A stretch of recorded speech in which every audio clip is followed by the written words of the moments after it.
Welcome, everyone. This is Bill Kennedy with the Global Interdependence Center. We're here at Leans Lodge celebrating Camp Kotok 2024. I'm very excited to be with my friend again, Byron Callan. Byron, it's good to see Great to you be here. again. It's my third time here, so Yeah, well, you're three times a charm, right? absolutely more fish that way. Exactly. More fish that way.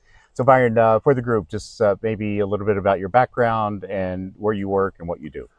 I'm an analyst at Capital Alpha Partners. I cover the defense sector. We're an independent Washington, D.C. based policy and budget research firm.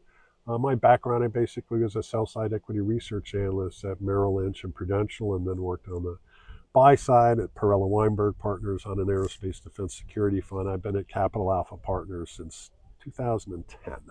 And so, all things having to do with defense and military spending. And we've had a very interesting conversation the last 3 years Exactly. talking about the state of war Yep. throughout several theaters, actually. Yep.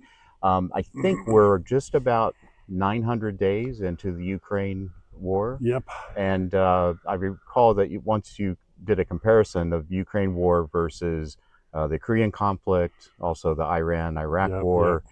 Yep. When's this thing going to end? I don't know. No, but I mean, it is unusual. I think that's the fascinating part about this particular conflict, Bill. I looked at there's a database called the Correlates of War, and they literally list every conflict since 1822, 1823, basically the end of the Napoleonic era. Mm-hmm. There are around 85 wars that took place between states, so it's not just an internal insurgency like what happened in Colombia or what's happened in Afghanistan, for example. These are one state going at it with another, like Russia and Ukraine. Of those 85, there were only 11 that lasted more than 48 months. So you're really kind of starting to creep into an era. These are fairly rare when you get a lengthy state-on-state conflict. Most of them are over in a month or two or three. Some of them, the Six-Day War kind of speaks for itself. So I think that's why this conflict is really it's devolving into a contest of defense industrial bases. And when you think about that defense industrial base, talk a little bit about the state of the industrial base in the U.S. Yep. versus in Europe, maybe versus China and in Russia. Yeah, I'd probably give it a C+ right now in the United States. There's definitely, the department has been a little slow, but I think you start to see some real money flow into building out more production capacity. We're not at a point where we're really running out of things, but it's definitely it's a stress, right? And we've been in this place a couple of times before. There was one point during the brief war with Serbia, we almost ran out of cruise missiles. So there's some depth still, but it's going to take time. You know, it really gets wrapped into labor availability. You've got to work out supply networks. You've got to recreate capacities in the United States that left at the end of the Cold War. And it's true for a lot of countries. It's not just the United States that's going through this too. So there's some catch up that needs to be done. Absolutely. So we're in an election year. Yep. Still uncertain what happens on November 5th. I think the budget that was provided for Department of Defense was around, what, $850 billion? 850 in discretionary spending. There's another, I don't want to go down a rabbit hole on all the budget details, but yeah, it's actually, it's around 850. I think that's a simple round number to use. Does that change at all depending on the outcome of the election? Probably. I think what's interesting is that was the budget that was submitted by the president. The House stuck with the budget controls in the Fiscal Responsibility Act of 2023. So they didn't add to the budget at all. The Senate Armed Services is going to be added about $25 billion, and Senate Appropriations added $21 billion to the president's request. Some of that's going to military equipment, some of it's going to operations. I think it really does depend on the control of Congress and maybe the White House. I still think if we get split party control, you might see that increase play through. Tell me, Trump or Harris, it could happen, but it's probably going to depend on who really controls the House. And I think the Senate's already kind of put its mark in the sand. So Understand. So perhaps the congressional races are going to play a much more yeah, meaningful impact. and we'll know that really, this is a the U.S. has gotten used to starting its fiscal year, which is October 1st, with a continuing resolution, which basically means you're just going to fund the Department of Defense at the same level as the prior fiscal year. It's not a good thing because there's some uncertainty around that. You can't start new programs, you can't do rate increases, but I think we're going to know either, you're going to budget either in the December timeframe, or if there's a real change in party control in either the House or the Senate, it'll probably be after the new year when the new session of Congress starts. I see. And so as we move around the globe, obviously we have war in Ukraine, Israel. Yeah. What's the state of affairs? I feel like people are lighting matches near a large pool of gasoline. I mean, it's quite. I'm personally worried more about that today because of just kind of the setup. You've got two countries who feel like the other is not being deterred, and they're both trying to find this way to deter the other from continuing to do the things they're doing. So, people focus on it's really a contest between Iran and Israel. Iran writ large, but it's also going to involve the United States. It's already been involving the United States because of the drone and missile strikes on troops that we have stationed in Syria, and the really the ferocity of operations in the Red Sea, and the amount of volume that's been thrown at U.S. naval vessels and merchant shipping.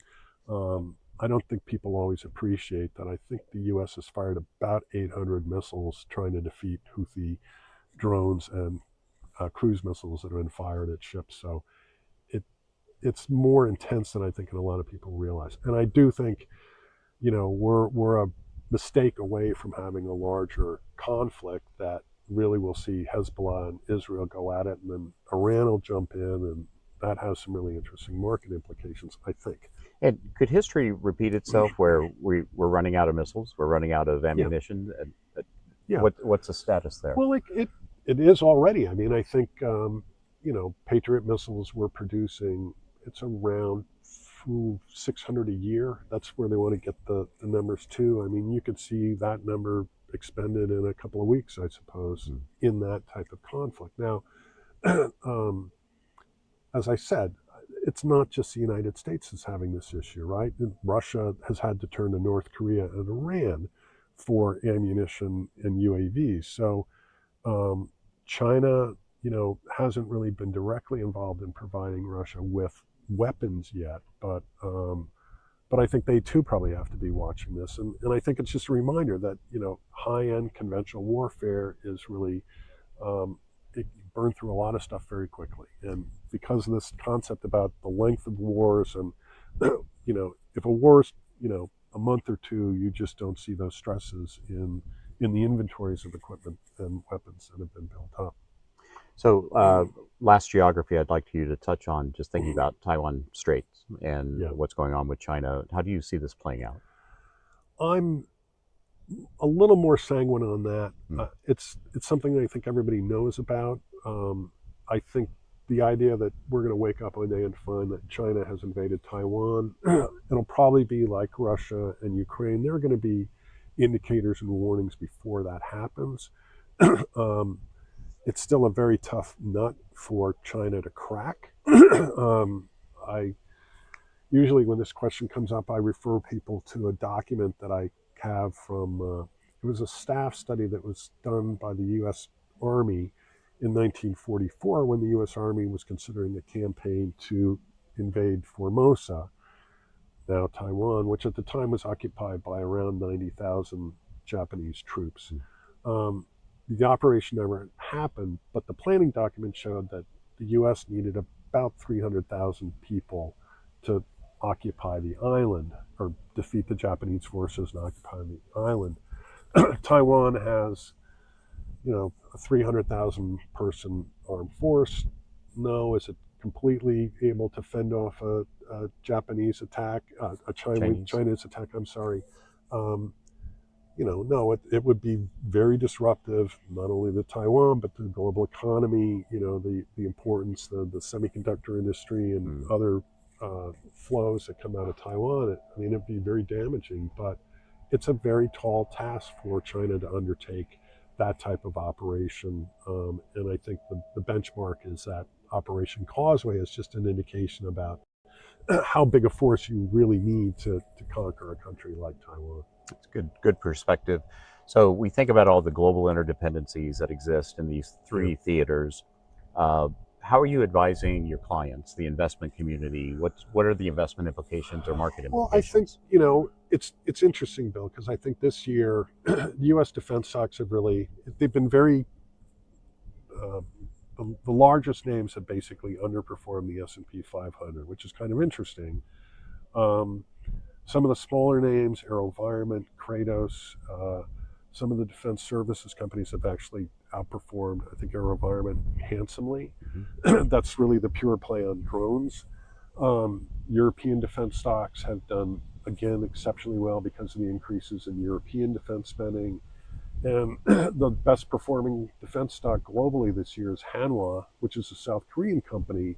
I keep having to change the y-axis to show its appreciation in a little chart that I show. But I think if you're patient, it's going to be a theme that's going to play out. I think over multiple years. I mean, we're not on the cusp of the end of the Cold War and the end of defense spending. I think the more interesting thing is where's money going to be spent, and then which companies are really going to be the ones that pull that in. And the market's verdicts right now, I think, are probably pretty good.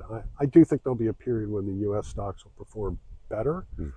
That's just a hunch. We're not an investment advisor. I don't have opinions, but my own experience, we don't have opinions on stocks and price targets.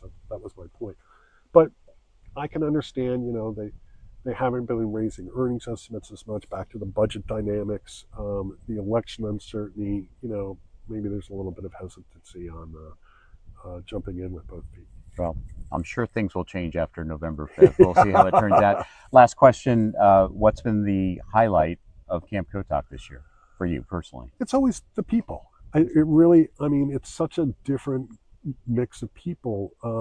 I'm always fascinated. I always learn something from this, and I really have come to absolutely value it as a place to just learn and meet different people who I wouldn't normally see in my day-to-day work or play. Terrific. And a little fishing. And a little fishing. Never hurts. Never hurts. Terrific. Byron Okay. Callan, thank you. Thank you, Bill. Appreciate the time.